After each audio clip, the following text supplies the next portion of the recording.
बिजनौर के एक पंडित थे, 2000 पन्नों की पुस्तक उसने प्रकाशित कराई।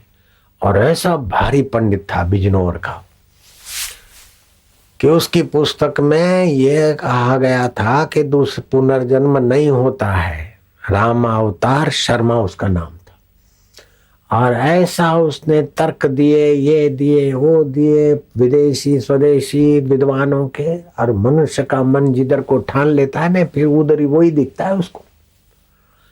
तो बिजनौर के राम अवतार शर्मा ने 2000 पन्नों वाला ग्रंथ प्रकाशित किया कि पुनर्जन्म बकवास है, झूठी बात है, नहीं होता।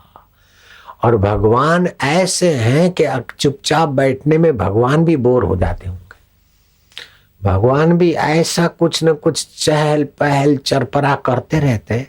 हिरण्यकश्यपु मानते थे कि भगवान सर्वव्यापक नहीं है, जल थल में थंबे में इधर उधर। उसके यहाँ प्रहलाद दे दिया और थंब से प्रकट होके दिखा।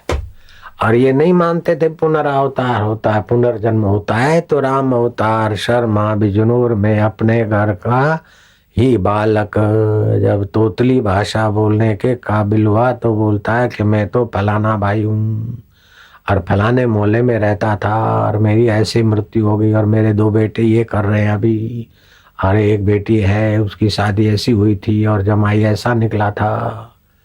अरे बेटा तो अभी चलने लायक नहीं। अरे बोले चलने लायक नहीं, मैं तो अगले जन्म में ऐसा था। और राम अवतार शर्मा गए वो मोहल्ला वो गली बिजनौर में देखने को, और आकर सिर पटकने लगे कि हाय रे, मैंने सारी अक्ल होशियारी लगाई थी और 2000 पन्नों का इतना बड़ा ग्रंथ लिखा था और तुमने प्रभु मेरे घर में ही पुनर्जन्म का अनुभव कराने वाला बालक दे दिया। प्रभु तुम्हारी क्या लीला है, हे लीलाधारी, तुम्हारी क्या अटखेलियां है। मुकम करोति वाचालम पंगो लंगे तेगिरी। ये कैसे दिखा दिया कि आज पढ़ाई का जमाना है, पढ़ाई का जमाना नहीं तो क्या खाएंगे, कैसे जिएंगे। आइन मीन 3 पढ़ा बापू, करोड़ों पढ़े लिखे का गुरु बनकर बैठा है। कैसा भगवान खेल दिखा रहे हैं। वर्ल्ड गिन्नी बुक में आश्चर्य क्या आते, इससे बड़ा आश्चर्य कोई आज तक आया ही नहीं है, ना आ सकता है। अहमदाबाद से 25 किलोमीटर की दूरी होगी, बावला 25-30 जो भी। वहां एक बालक जन्मा सूरदास और माँ बाप 10 साल की उम्र में मर गए और रेलवे स्टेशन में बैठता है 3rd क्लास में और आनंद और नडियाद तक की भीख मांगता। और किसी सत्संगी ने कहा तो भीख मांगता है रोटी के लिए, चल हम तुझे नडियाद में कथा है भोजन करा देंगे। भोजन के बहाने गया और सत्संग का ऐसा वाइब्रेशन कि उसका अंतवाहक शरीर में भगवान का नाम और फिर गुरु के द्वारा मिलता है तो चेतन होता है। ये 1770 में जन्म हुआ था बावला में, प्रताप दास के यहाँ। प्रताप सिंह माता कुंजे कुंवर भाई, प्रीतम दास का जन्म हुआ था। सूरदास बालक का नाम प्रीतम दास। और मंत्र जपते जपते ध्यान करते करते ऐसे प्रकृति के रहस्य प्रकट हुए कि वे बोलते गए और 4 पंडित लिखते गए। और उनकी हस्तलिखित लिपियां अभी संदेशर में पड़ी है। कुछ लिपियां रोमा रोला तत्व चिंतक के ट्रस्टी आकर ले गए, अंग्रेजी में अनुवाद हो गया होगा और बढ़ता भी होगा। अहमदाबाद से आनंद तक 52 उनके आश्रम है, उनकी 52 स्थान बन गए। संदेशर में उनकी समाधि है। कहां तो पेट पालने के लिए 2 पैसे दे दो, ढबूड़ी दे दो। वो समय 2 पैसे की चाय मिलती थी। 4 आने में बाल कटवाए हमने, 25 पैसे में बाल कटवाते थे और 12 पैसे में लोग दाढ़ी कटवाते थे। हम बालक थे। उससे भी पहले की बात 1770 की। अधेला, आधा पैसा, पाई पैसे का 3रा हिस्सा भीख मांगते। और उसको मंत्र दीक्षा मिली और मंत्र जपते जपते शांत होते गए। भगवान में सच्चिदानंद में शांत होते होते सत्य का प्रकाश हुआ और वो जो बोले महाराज सत्संग हो जाए। और वो भजन भी ऐसे बोले कि साने करसूं प्रसाद करो अकाल वर्षा करने महाराज, भक्तों मरे भूख्यारे महाराज। ऐसा करते करते शांत हो गए। थोड़ी देर में बरसात चालू हो गई। ऐसा भी उनके जीवन में आया। ये तो सत्य संकल्प होता भी है। कहे प्रीतम ओढ़खो अणसारे, हरि ना जन हरि जेवा। प्रीतम दास ने और भी भजन लिखे हैं। गुरु ने माने मानवी, देखे देह व्यवहार, कहे प्रीतम संशय नहीं, हे नर नरक मोधार। गुरु पद प्रेमे पूजिए, प्रगटे ज्ञान प्रकाश, कहे प्रीतम एक पलक मां, करे अविद्या नाश। ये प्रीतम दास महाराज ने कहा। गुरु गोविंद ते अधिक है। गोविंद तो कर्म के अनुसार तुम्हारे को संसार में भेजता है, लेकिन गुरु कर्म बंधन काट के गोविंद से मिला देता है। गुरु गोविंद ते अधिक है, शुद्ध चित्ते करी जोय, कहे प्रीतम करुणा करे, आवागमन न होए। गुरु को माने मानवी, देखे देह व्यवहार, कहे प्रीतम संशय नहीं, पड़े नरक मोधार। गुरु ने एक शरीर में ही गुरु को देखे और उसके बाहर का व्यवहार तोले और उसमें दोष देखे तो नरक में ही जाएगा, अशांति लेके जाएगा। अरे गुरु ब्रह्मा, गुरु विष्णु, गुरु देवो महेश्वरा।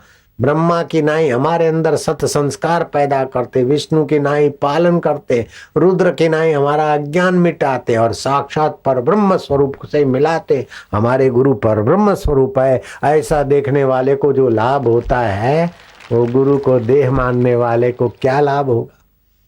गुरु में दोष देखने वाले को क्या लाभ होगा? तो महाराज कहने का तात्पर्य है कि आप जो अपने को सर्वेंट मान रहे या सुखी दुखी मान रहे या मरने जन्मने वाले मान रहे हैं, वो आप नहीं है। आपने अपनी मौत देखी नहीं। किसी की मौत देखकर कल्पना करते मैं मर जाऊंगा। आप नहीं मरेंगे। मरने वाला, मिट बदलने वाला, ये पंच शरीर बदलेगा। आप उसके बाद भी रहते हैं। आपकी मौत नहीं हो सकती। लेकिन मरने से भय उन्हीं को होता है जो स्थूल शरीर को मैं मानते हैं और वस्तुओं को मेरा मानते, और इनके बिना मेरा क्या होगा, तेरे बिना भी क्या जीना। ऐसे लोगों को मौत डरावनी लगती, नहीं तो कुछ भी नहीं। जा मरने ते जग डरे, मोरे मन आनंद, कब मरिए कब मिलिए, पाइए पूर्ण परमानंद। मरो मरो सबको कहे, मरना न जाने कोई, एक बार ऐसा मरो कि फिर मरना ना होई, अमर पद को पालो। क्या बार बार मरना और गर्भों में आना। बापू जी की जय, तुम्हारे बाप की जय। चुप बैठो। मैं अपनी जय देखने को सुनने को नहीं आता हूं, तुम्हारी जय छुपी है उसको जगाने आता हूं। हरि ओम।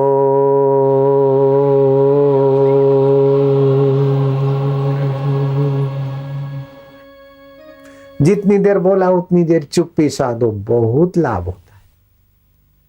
रात को क्या करते? कुछ नहीं करते तो थकान मिटती, मन बुद्धि। ऐसे उच्चारण करके कुछ ना करो तो आपकी थकान मिटाने का ये विधि है। जन्म जन्म की थकान मिट जाए। और जितना फ्रेशनेस उतने पावरफुल विचार आते। आप ईश्वर में थोड़ा विश्रांति पाओ, बढ़िया, तुम्हारा लेख बढ़िया होगा, तुम्हारा प्रवचन बढ़िया होगा, तुम्हारा विचार बढ़िया होगा, और बढ़िया में बढ़िया प्यारा भी तुमसे मिलने में लालायित होने लगेगा। हमने तो उस प्यारे के साथ भी शरारती की, सब कुछ फेंक देते थे। जिसको गरज होगी आएगा, सृष्टिकर्ता खुद लाएगा। ऐसा मोहब्बत जोर पकड़ती है, शरारत का रूप लेती है। क्या समझते हो तुम? प्रेम में, निर्दोष प्रेम में वक्रता भी होती है।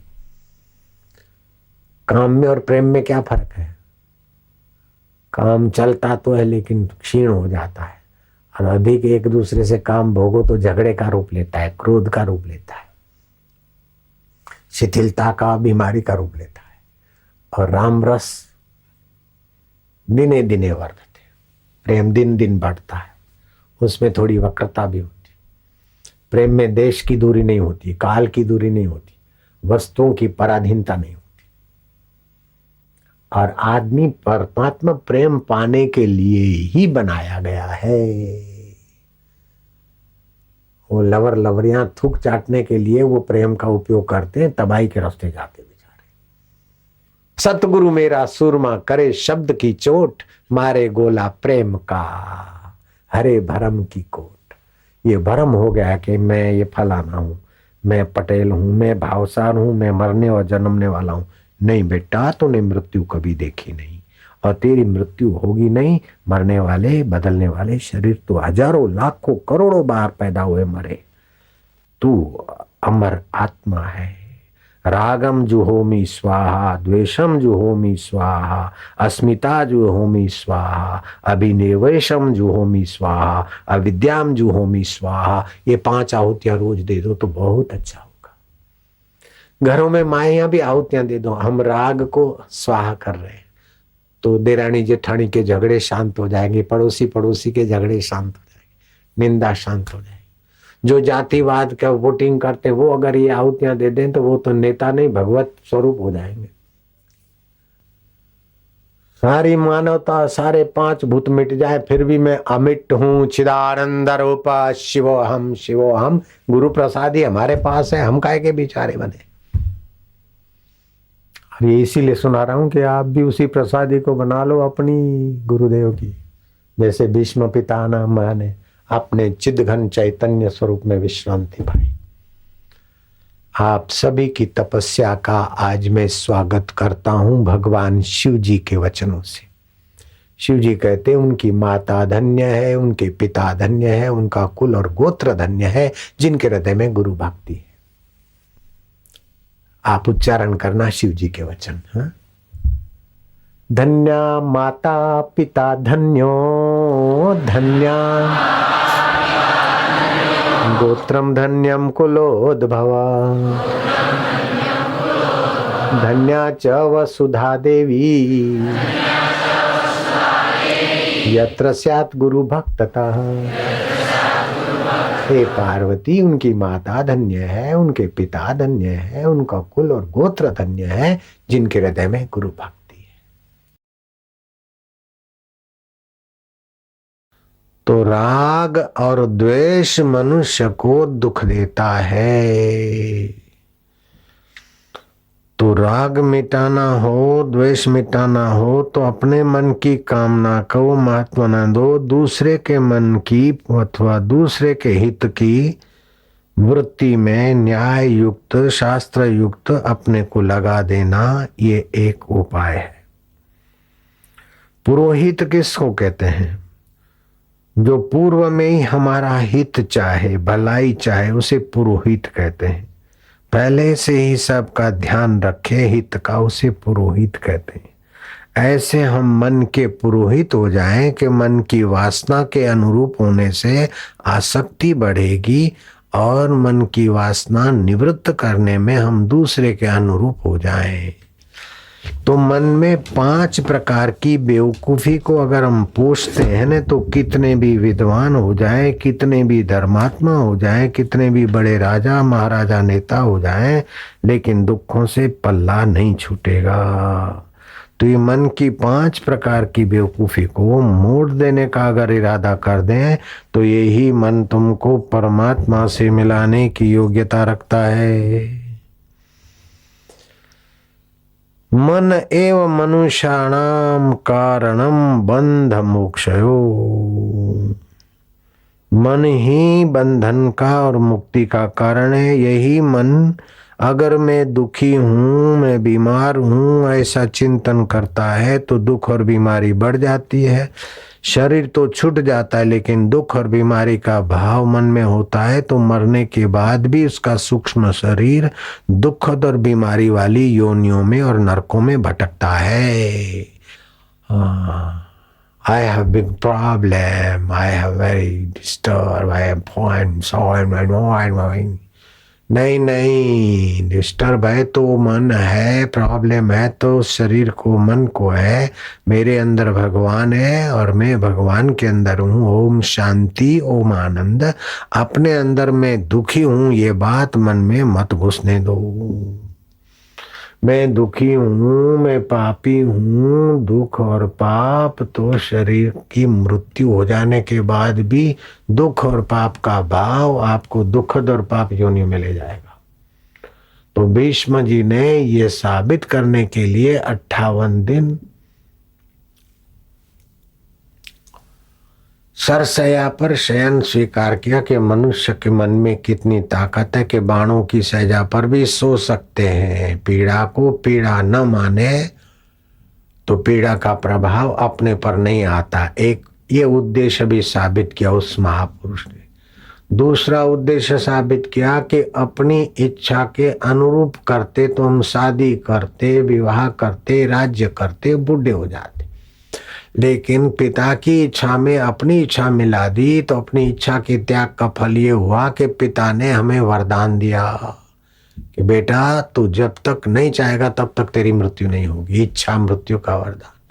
तो भीष्म जी अपने वरदान का ऐश्वर्य दिखाने के लिए और मन में दृढ़ निश्चय होने से तो पीड़ा भी अपने को इतनी पीड़ा नहीं देती, ये दिखाने के लिए, और महापुरुषों का सानिध्य मिले और सत्संग चर्चा का अवसर मिले और एक भीष्म पर्व पूरा महाभारत में सत्संग का हुआ। तो कभी ये नहीं सोचना कि भीष्म जी अब उत्तरायण की मृत्यु के लिए रुके थे, हम तो दक्षिणायन में मर जाएंगे तो क्या होगा, हमारे में तो ये शक्ति नहीं है, ऐसा नहीं। ऐसा सोचकर अपने को चिंता में, कठिनाइयों में मत डालना। कभी कभी ऐसे संयमी पुरुष, दूसरों के हित में अपने मन की वासना की बलि देने वाले पुरुष कभी कभी ऐसा आचरण करते कि जो समाज के लिए, भविष्य के लिए, आने वाले संतानों के लिए एक आदर्श बन जाता है। जैसे भगवान कृष्ण ने भीष्म पंचक को वरदान दिया, एकादशी से लेकर पूर्णम तक 5 दिन जो भीष्म को अर्घ्य देगा। भीष्म को तो संतान नहीं थी, शादी नहीं थी, लेकिन जो निसंतान है, संतान नहीं होती, वे भीष्म पंचक को, भीष्म जी को जल में खड़े होकर तर्पण करे और अंजलि दे, उपवास आदि करे, थोड़ा आदर करे तो उनको संतान होने लगेगी। तो मनुष्य अगर अपने मन की करता है तो तुच्छ होकर क्रिकेट बन जाता है, सांप, भेड़, गधा, घोड़ा बन जाता है।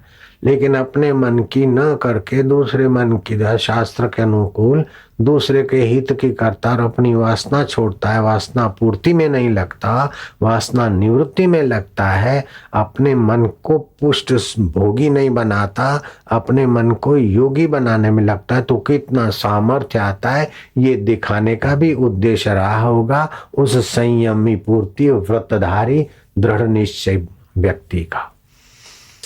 अब मन में 5 प्रकार की तकलीफें आती है। उन तकलीफों को अगर आप सजाग रहे तो मिटा सकते हैं, और आप लापरवाह रहे तो ये तकलीफें आपको मन के साथ भटकाती है।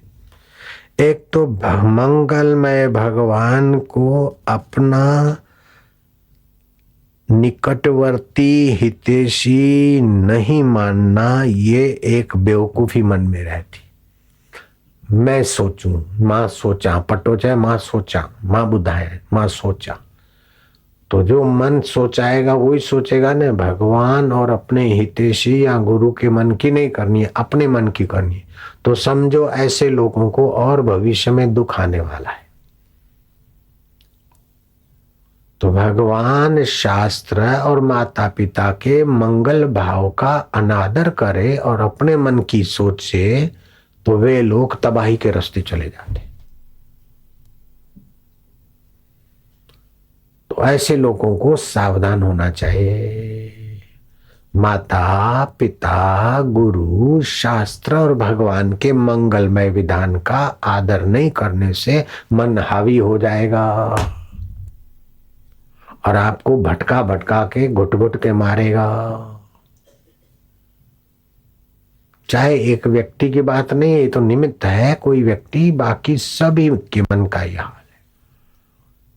माने आपने कहा, शास्त्र कहते हैं, गुरु कहते हैं, भगवान का विधान कहता है, उन सब की अवहेलना करके और अपने मन का निश्चय के अनुसार करने लगे तो समझ लो कि उनके ऊपर मन रूपी भूत हावी हो गया।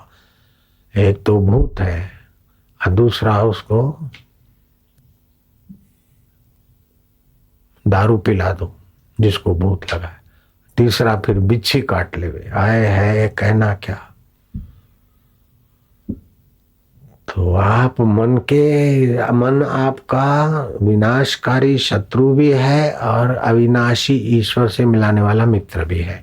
आप अब उसको मित्र होने के रास्ते घुमा रहे हो कि शत्रु होने के रास्ते। उसकी जैसे घोड़ा है ना, उसकी लगाम संभालने की आपको ठीक अटकल आ गई तो वो घोड़ा आपको मंजिल तय करा देगा, लेकिन लगाम के बदले अगर आप उसकी पूंछ पकड़ने लग जाए तो आपका क्या हाल होगा कल्पना ही करना रहा।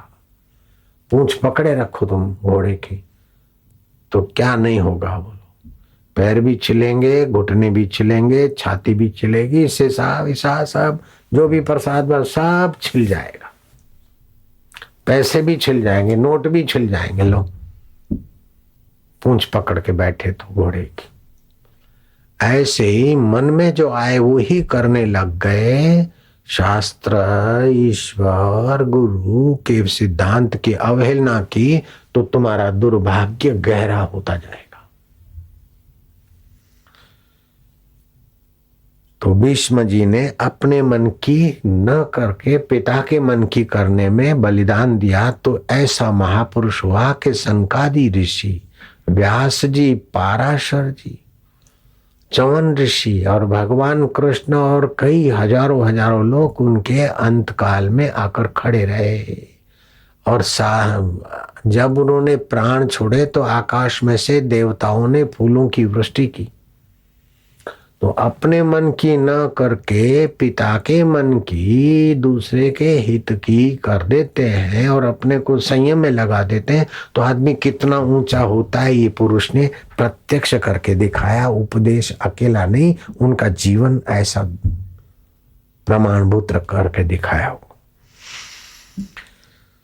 तो एक बात है कि मन की कहे के अनुसार अथवा मन की इच्छा पूर्ति का दास नहीं होना चाहिए। व्यर्थ की इच्छाएं निवृत्त करो और शास्त्र, संत और भगवत सम्मत इच्छाओं का उपयोग करके अपना मंगल करो। दूसरी बात है कि हमारा मलिन स्वार्थ, फिर चाहे कूड़ करें, चाहे राजनीति करें, चाहे कपट करें, चाहे चुगली करें, चाहे ठट्ठा मस्करी करें, लेकिन अपने मन के स्वार्थ के अनुसार हम जीने को जब करते हैं तो समझ लो मन का दुगना ताकत बढ़ गया।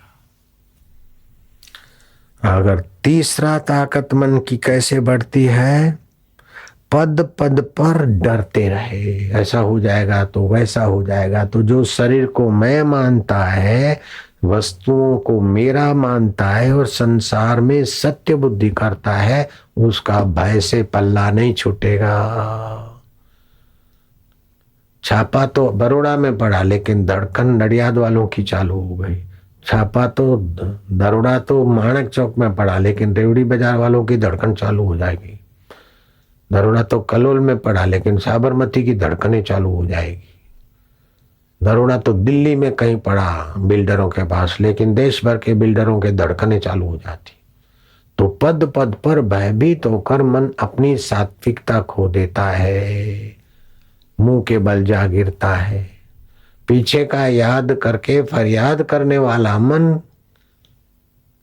तमोगुण में जाता है और शोक की आग जलाता है, और आगे का कल्पना करके मुंह के बल गिर के भय की खाई में गिरता है।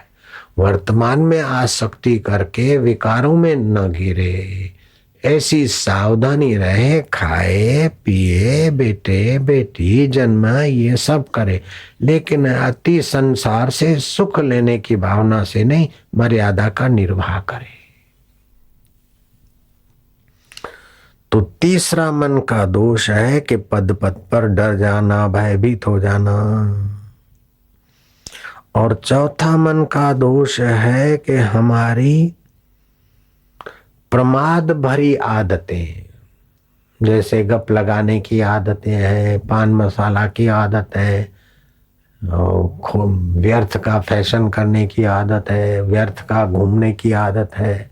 ऐसे कई जो उनके बिना चल जाए, ऐसी आदतों को हम पोषते रहे तो ये चौथा हमारा घाटा मन की 40 गुनी ताकत हो जाएगी हमको नचाने की।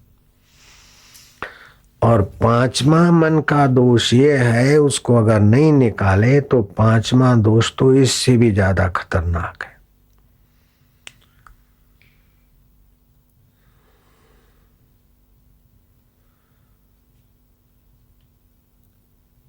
पांचवा दोष मन का है हमारा अहम भाव। मैं धनवान हूं, मैं बुद्धिमान हूं, मेरे को इतने लोग देते हैं, इतना वोट मिलते हैं, इतने जानते हैं, इतने मेरे द्वारा पलते हैं, इतने मेरे द्वारा सीखते हैं, इतना मेरे पास ये है वो है। न जाने किस किस प्रकार के अहंकार के रूप मन में भीतर बैठे होते हैं। कल बताया था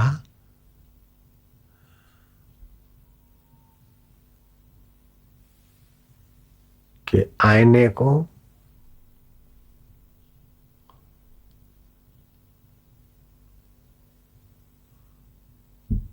दर्पण कहते हैं हिंदी में। दर्पण, दर्पण माना क्या? जिसको देखने से कोई न कोई प्रकार की दर्प की वृत्ति पैदा हो जाए। मेरी आंख कितनी बढ़िया है, आंख दमदार नहीं तो लगेगा कान अच्छा है, कान ठीक नहीं दिखते हैं तो देखेगा नाक तो अच्छी है, नहीं तो गाल अच्छे हैं, कपूल बढ़िया है, और नहीं तो फलाना बढ़िया है। इस प्रकार जो आपकी दर्प की वृत्ति जगाने में सहायक हो उसको बोलते दर्पण।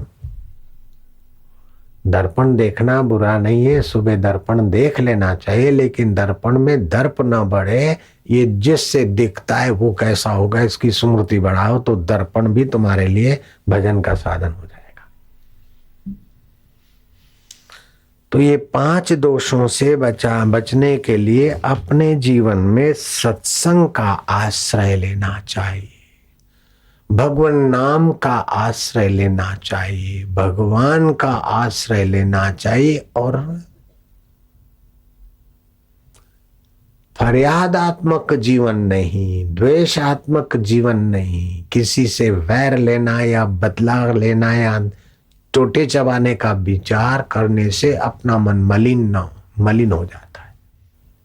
तो अपने मन में मैं दुखी हूं अथवा मन में द्वेष राग अभिनिवेश न रहे, इसीलिए सुबह के सत्संग में बताया था कि हर रोज ये 5 आहुतियां मानसिक रूप में दे दो। कभी कभी तो जौ तिल आदि लेकर व्यवहार में यज्ञ करके दे दो आहुतियां।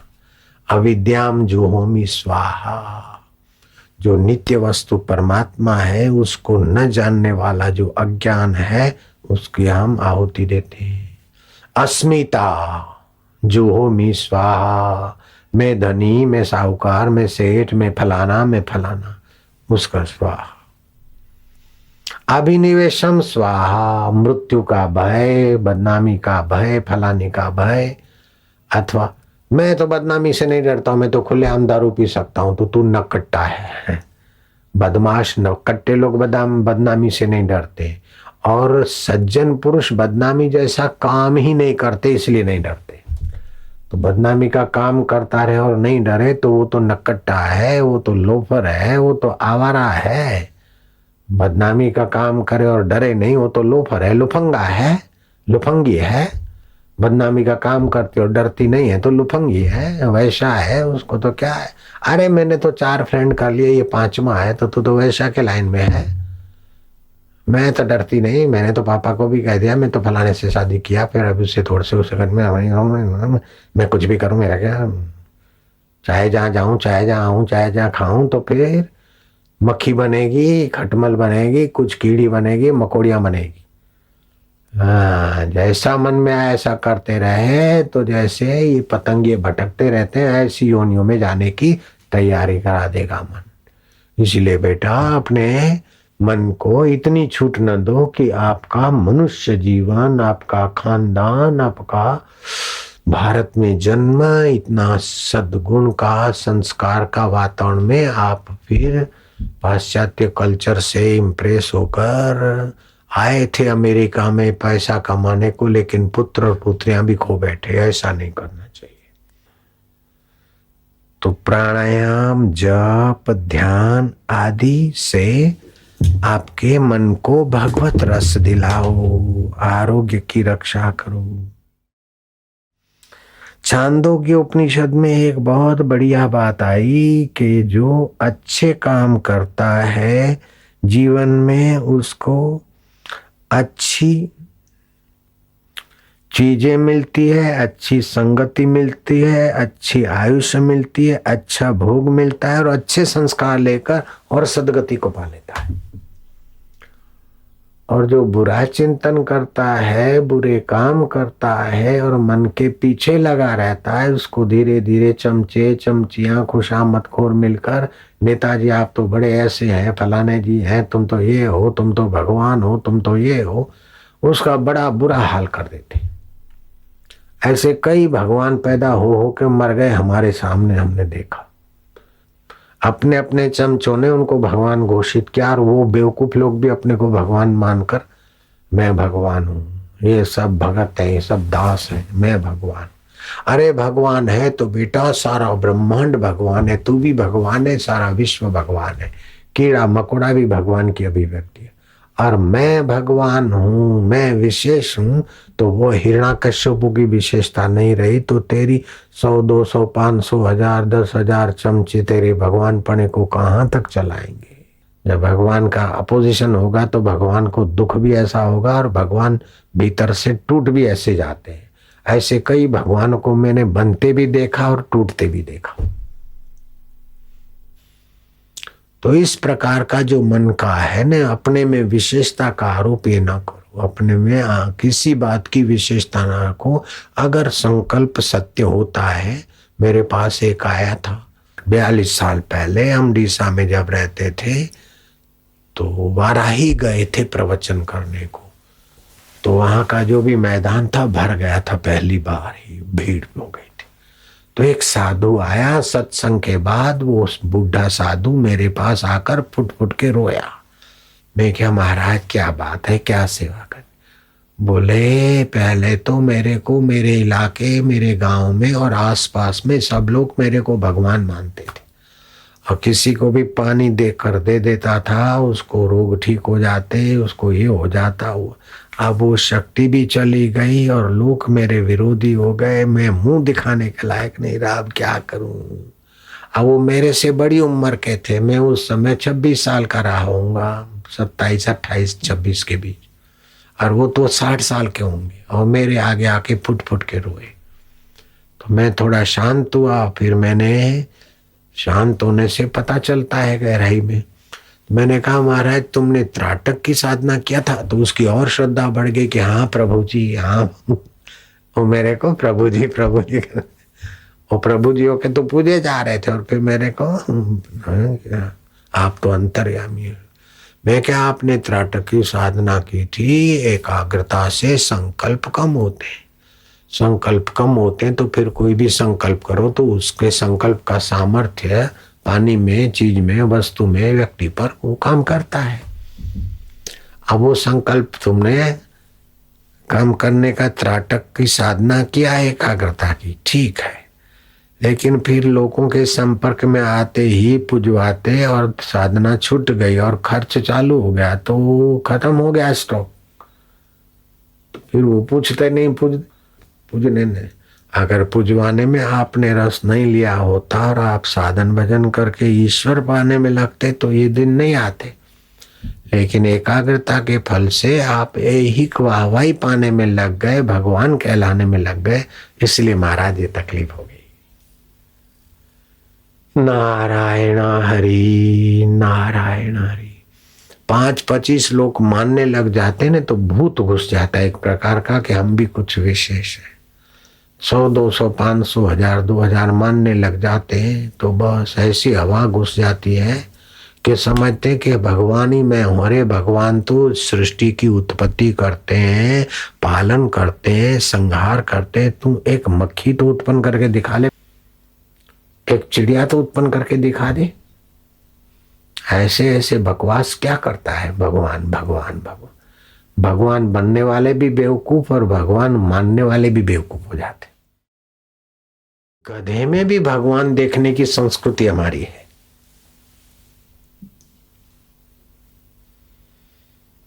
पानी से तड़प तड़प के प्राण छोड़ रहा था और वो कमाट पे कंधे पर पानी गंगा जल के लोटे उठाकर गंगा जी से सेतुबंध रामेश्वर जा रहे थे एकनाथ महाराज, और छटपटाता प्यासा गधा मिला तो बोले ये इसमें भी तो भगवान है, ये भी तो शिव जी स्वरूप है। वहां रामेश्वर भगवान को पानी पिल चढ़ाऊं, इसी भगवान को चढ़ा देता हूं।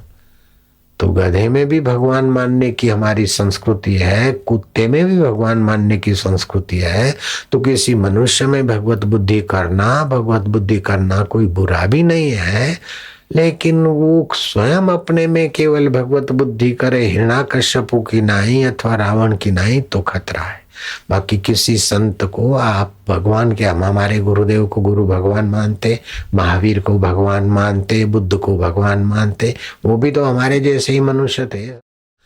तो भगवत भाव में विश्रांति पाई और भगवान बनने की, कहलाने के लिए उन्होंने साधन नहीं किया, भगवान में विश्रांति पाकर दूसरों को भगवान में विश्रांति के रास्ते ले गए। फिर लोगों ने भगवान माना उनको, तो कोई बात नहीं, हम विरोध भी उसका नहीं। हम तो कुत्ते में भगवान है अथवा कुत्ता भी मेरा प्रभु है, इस बात को मानने में इनकार नहीं करते। और फिर कभी जो चमचों के कारण भगवान बन जाते उनका हम स्वीकार नहीं करते। लो कुत्ता अपने तरफ से भगवान नहीं बनाए, हमारी नजरिया से उसकी गहराई में हम भगवान देखते। और वो चमचों के कारण जो भगवान बन के बैठा है, तो बना हुआ भगवान तो बिगड़ जाएगा, लेकिन भगवत तत्व में ठीक आराम पाया तो भगवान क्या चीज होता है। बापू ऐसा बोल रहे भगवान क्या चीज? हाँ, कि भगवान क्या चीज होते? भगवान का भगवानपना जो सिद्ध करता है वो सतगुरु तो भगवान पद से भी ऊंचा हो जाता है। काय को झंझट मोल लेना, भगवान बनकर काय को गिने गिनाए चमचों का भगवान बन के रहना और परेशानी मोल लेना। भगवान भी जहाँ मत्था टेकता है, वशिष्ठ जी महाराज भगवान के गुरु हैं, सांदीपनी भगवान के गुरु हैं, और भगवान कहते हैं कि मुझे चरण धोने दो। श्रीमद् भागवत के 84वां अध्याय 12वां स्कंद, 11वां स्कंद 84वां अध्याय 12वां और 13वां श्लोक। संत लोग आते हैं तो भगवान कृष्ण उनके चरण धोते हैं। तो कोई ब्रह्मवेता संतों ने कह दिया कि हम तुमको पहचानते हैं, तुम आदि नारायण हो, भगवान हो स्वयं। और वसुदेव के यज्ञ में चरण धोने की सेवा और पत्तल जूठी उठाने की सेवा कर रहे हो, तुम अपने को छुपा रहे हो माधव। तुमको क्या चाहिए? कोई बेटा चाहिए या मुक्ति चाहिए या आशीर्वाद चाहिए? तुमको क्या चाहिए जो ये सेवा करते? तब भगवान कृष्ण कहते हैं कि 50 वर्ष की निष्कपट भक्ति से भी हृदय का अज्ञान नहीं मिटता, लेकिन तुम्हारे जैसे आत्मरामी संतों की चरण रज से हृदय का अज्ञान मिट जाता है। 2 मुहूर्त का सत्संग भी जो काम करता है वो 50 साल की निष्कपट भक्ति से भी अज्ञान दूर नहीं होता। ये भगवान के वचन का अनुवाद में सुना रहा हूं आपको, भागवत का है। क्योंकि तीर्थ और प्रतिमा का तो बहुत समय तक सेवन किया जाए तब वे पवित्र करते हैं, परंतु सतपुरुष तो दर्शन मात्र से ही कृतार्थ करते हैं। इसलिए महाराज मेरे को चरण धोने दो, पग मने धोवा दो रघुनाथ। अग्नि सूर्य चंद्रमा तारे पृथ्वी जल आकाश वायु वाणी और मन के अधिष्ठाता देवता उपासना करने पर भी पाप का पूरा पूरा नाश नहीं कर सकते, क्योंकि उनकी उपासना से भेद बुद्धि का नाश नहीं होता, वह और भी दृढ़ होती है। परंतु यदि घड़ी 2 घड़ी भी ज्ञानी महापुरुषों की सेवा की जाए तो वे सारे पाप ताप मिटा देते, हृदय में शांति आनंद और ज्ञान प्रकाशित कर देते हैं। भेद बुद्धि का नाश करके अभेद आनंद को उत्पन्न करने वाले संत के चरण धोने का महाराज। जो मनुष्य वात पित्त और कफ इन 3 धातुओं से बने हुए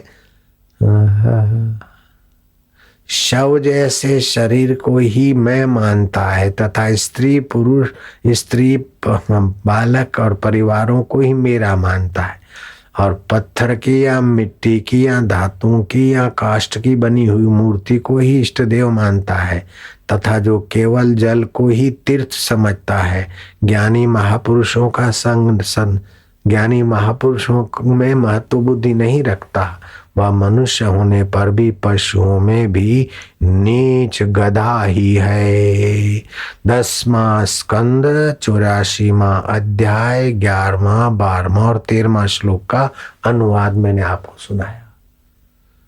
तो भगवान कृष्ण संतों के चरण धोते तो आप संतत्व को प्राप्त हो जाओ न। अरे एको देव गुणाकेशु सर्वभूतेषु, एक ही परमात्मा सत्ता सभी प्राणियों में है, वही वास्तव में भगवान है। और उस भगवान को ठीक से जानकर अपना देह ध्यास मिट गया, अपना कपट मिट गया, अपनी पुजवाने की वासना मिट गई, तो आप भगवान का अपने को मानते तो ठीक है, भगवान जिन जहां मत्था टेकते हैं ऐसे आप सत्पुरुष हो गए। तो मैंने तो झंझट मोल लेने का रास्ता ही नहीं पकड़ा। मैंने कहा अपने को तो भगवान बनना ही नहीं है, अपन जो है उसको जान लिया तो काफी है, बनेंगे तो बिगड़ेंगे।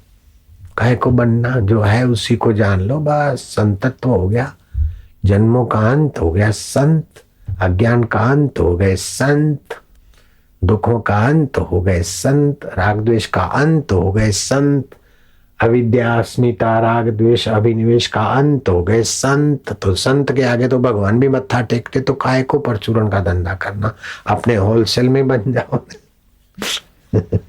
नारायण हरि, भगवान की तो फिर उपाधि लो, तो सृष्टि की उत्पत्ति करो, पालन करो, संहार करो,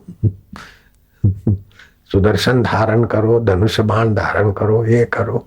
ये तो अपन करने का नहीं है, अपने पास हुए है भी नहीं, वो करना भी नहीं, काहे को मुसीबत मोल लेना।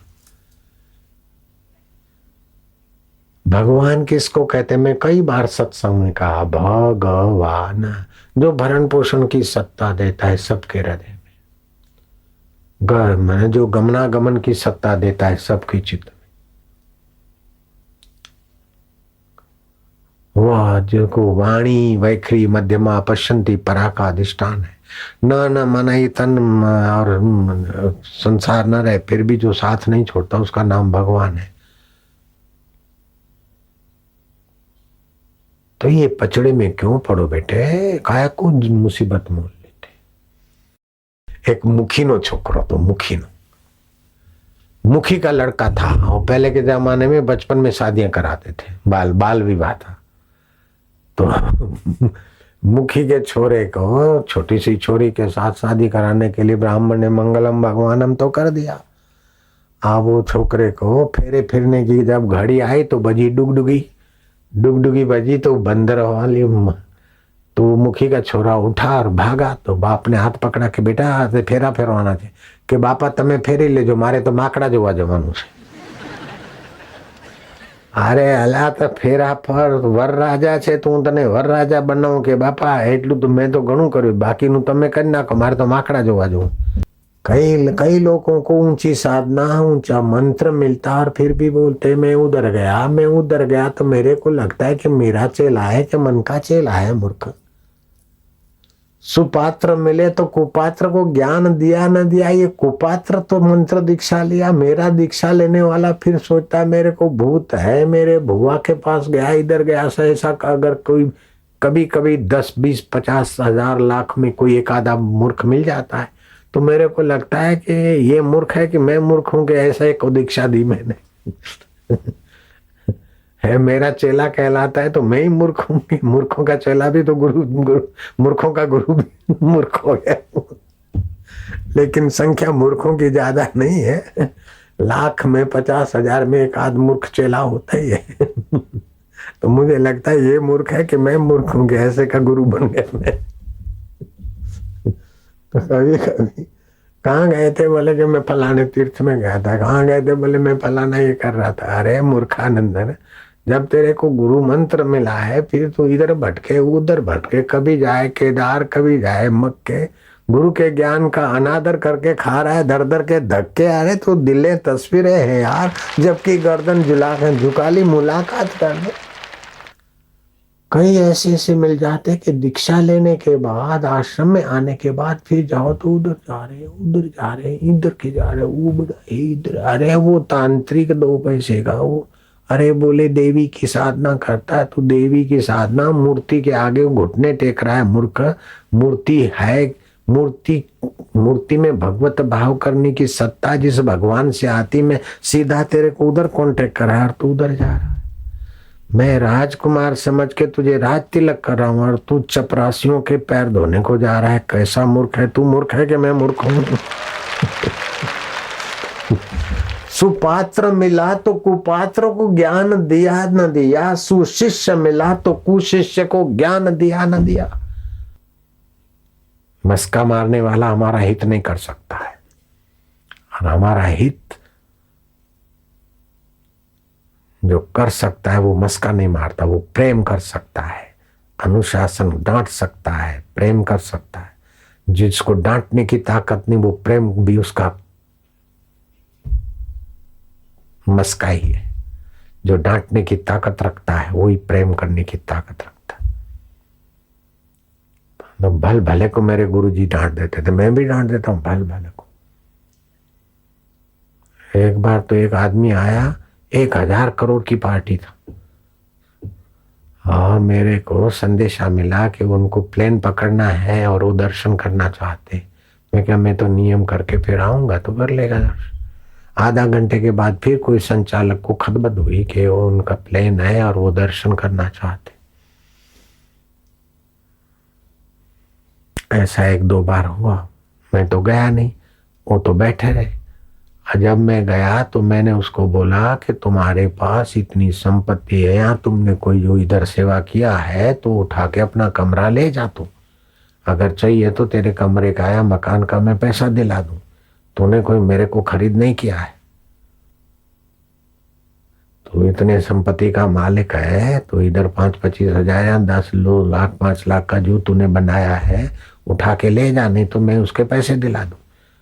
ये कोई जरूरी है क्या कि तू आवे और मैं दर्शन देने को आ जाऊं बाहर? तो व्यक्ति रो पड़ा, भाव के आंसू। मैंने क्या, क्यों? बोले कड़वी दवा तो सच्चे हितैषी माई बाप और गुरु ही पिला सकते, दूसरे की ताकत नहीं। मैं क्या, शाबाश है, फिर तो तेरे पास 1000 करोड़ होना उचित है, समझ है।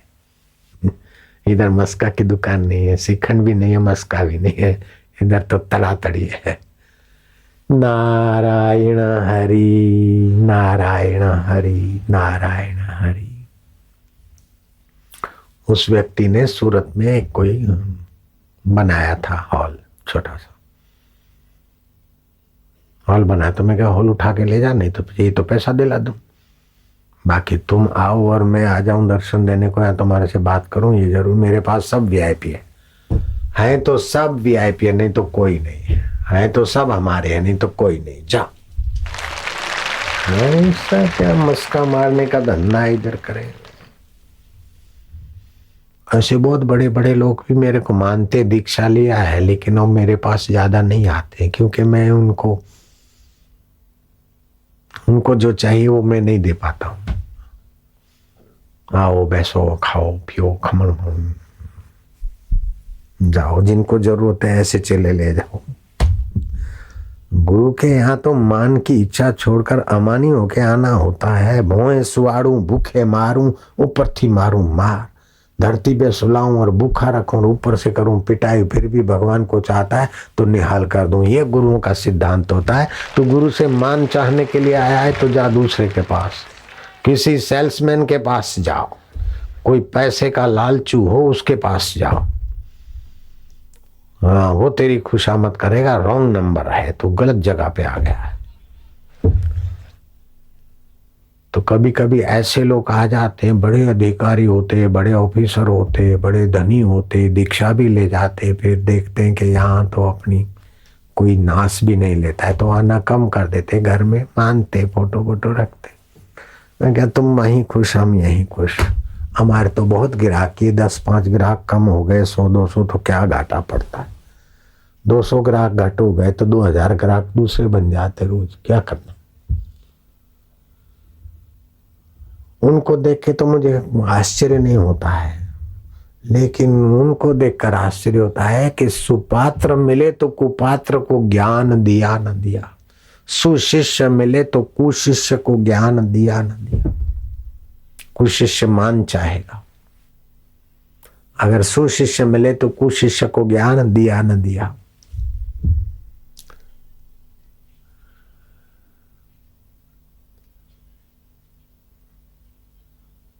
सूरज उदय हुए तो और दिया किया न किया।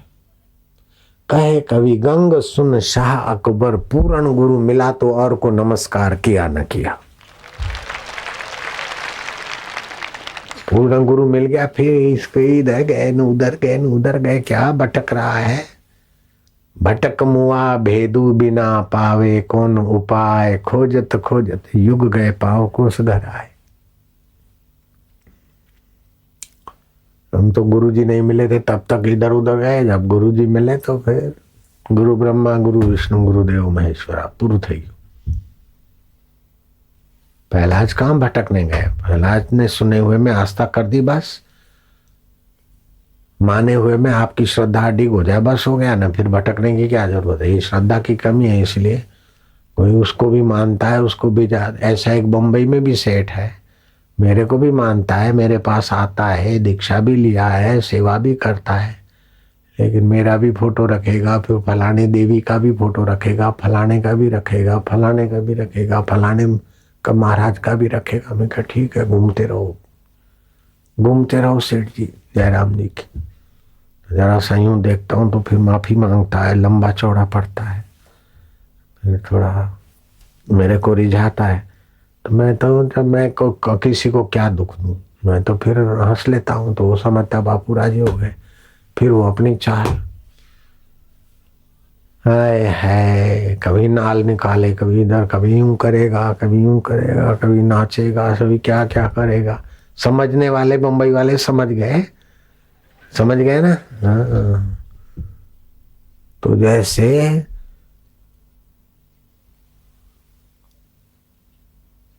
सती स्त्री के बहुत पति नहीं होते,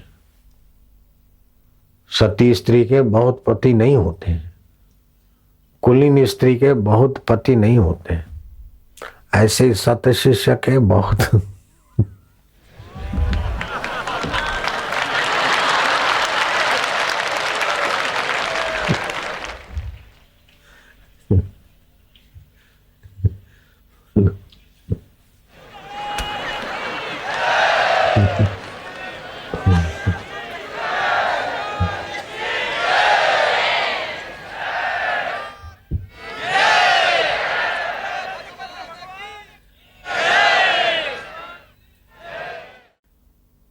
एक माली का अथवा एक किसान का जो बैल गाय होती तो किसान ध्यान देगा, और जो बाहर घूम रही है वो कौन ध्यान देगा। सब जगह भटकते खाती फिर हो जाओ। मेरे आका, मेरे साईं, मेरे प्रभु, हम जाए तो मेरा चेला, वो जाए तो उनका चेला। मैं क्या ठीक है, इतना बोझा कम हुआ तू कर ले, बहुत गुरुओं को कर ले, लेकिन घूम फिर के इधर ही आता है। फिर ऐसे बंदे भी हैं, घूम फिर के इधर ही आता है, फिर कई जगह भटकता है, फिर इधर आता है, फिर इधर उधर भटकता है, कहीं कुछ मिल जाए ज्यादा कुछ टनाटन, फिर देखता है, फिर इधर आता है। ऐसे 8-10 साल से मैं देखता हूँ। अब आदत पुरानी होती है ना जिसको, जरा ये खाऊं जरा वो खाऊं। कई बच्चों की आदत भी ऐसी होती है कि भोजन जो ठीक से वो नहीं खाएंगे, जरा ये खाया, जरा ये खाया, जरा ये खाया। ऐसे ही कई चेलों की भी आदत होती है, जरा इसको देखा, जरा उधर गए, जरा उसके कथा में गए, जरा उसके सत्संग में गए, जरा उसमें गए, जरा उसमें गए, जरा पैसा देकर उसका। अरे मूर्ख, बापूजी इतना फ्री में दे रहे हैं और तू पैसा देकर सीखने जा रहा है, तो तू तो अपना तो सत्यानाश कर रहा है, बापूजी का अपमान कर रहा है गधा। मेरा चेला होकर पैसा देकर तू कुछ ज्ञान सीखने जाता है, ध्यान सीखने जाता है। तेरी बुद्धि कैसी, तू मूर्ख है कि मैं मूर्ख हूं पता नहीं चलता। तेरे को सब कुछ यहाँ मिल रहा है, फिर तू पैसा देके टिकट देकर कहीं जाता है ज्ञान लेने को, ध्यान सीखने को। तो मुझे लगता है कि तू मूर्ख है कि मैं मूर्ख हूं कि तेरे जैसे को चेला बना दे। ये शू बाकी रह छे, इधर क्या बाकी रहता है? सिखाने में, सुनाने में, कराने में या खुशी देने में, इधर क्या कमी है? अरे सती स्त्री तो पति लूला हो लंगड़ा हो तभी भी अपने पति के साथ ही जीवन निभाती, और उल्टा स्त्री तो अपना पति होते हुए भी उसको चैन नहीं पड़ती, आवारा जो ठहरी। ऐसे आवारा चेला कोई कोई दिखते हैं ना, तो फिर हमको लगता है कि चलो भाई होने दो। उनकी फिर इतनी घड़ाई या उनको इतना पोषण भी नहीं मिलता, गुरु दीक्षा का अथवा गुरु कृपा का पोषण भी नहीं ले पाते। भटकू चेला જેમ રખડતો ઢોર એમ ભટકું ચેલા। अखा भगत ने भटकू चेलाओं के लिए ऐसे अखा भगत ना चाब का नाम की एक पुस्तक बनाई। अखा भगत ने, नाम तो प्रसिद्ध है गुजरात में अखा भगत। अखा भगत ने कहा कि सजीवाए निर्जीवा ने घड़ो, मनुष्य सजीव है चेतन है और पत्थर निर्जीव है, उसकी घड़ाई घुटाई उठाई की। सजीवाए निर्जीवा ने घड़ो, सजीव मनुष्य ने निर्जीव पत्थर में से देवता की मूर्ति बनाई। फिर उसको हाथ जोड़कर गुरु की तो दीक्षा लिया और फिर उसको बोलता मेरे को कुछ दे। अरे डफोड़, सजीवाए निर्जीवा ने घड़ो પછી એને કે મને કાઈ દે। आंखों तमने ई पूछे छे। अखा भगत बोलते मैं तुमको ये पूछता हूँ कि तुम्हारी एक आंख फूटी है कि दो? एक आंख गई है कि दोनों गई है? मूर्ख, तू सजीव है और सजीव गुरु से दीक्षा ली है और गुरु ब्रह्म स्वरूप है, उन्होंने तेरे को दीक्षा दी है और फिर तू उधर जाता है फलानी देवी फलाना देवता फलाना ये फलाने। तो सजीव आए निर्जीव को घड़ा और फिर उधर सजीव जाकर कहता है मेरे को कुछ दे। तो अखा तुमको ये पूछता है कि तुम्हारी एक फूटी आंख की बे है। तो महाराज अपने जीवन में एक निष्ठ होना चाहिए। भाव ही विद्यते देव, भाव ही कारण इष्ट है। न श्रवण काष्ठ पाषाण, सत्यचित आनंद रूप है, व्यापक है भगवान। नारायण नारायण नारायण, ओम ओम ओम ओम ओम ओम। थोड़ी देर चुप बैठो, कुछ ना करो। श्वास अंदर आया उसको देखो, बाहर आया उसको गिनो।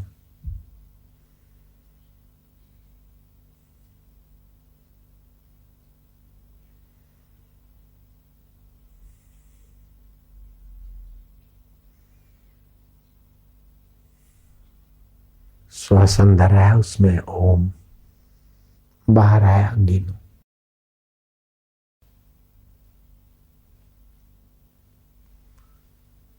अपने तरफ से श्वास चलाना मत बच्चे, जो चल रहा है बस उसमें मिला दो भगवान का।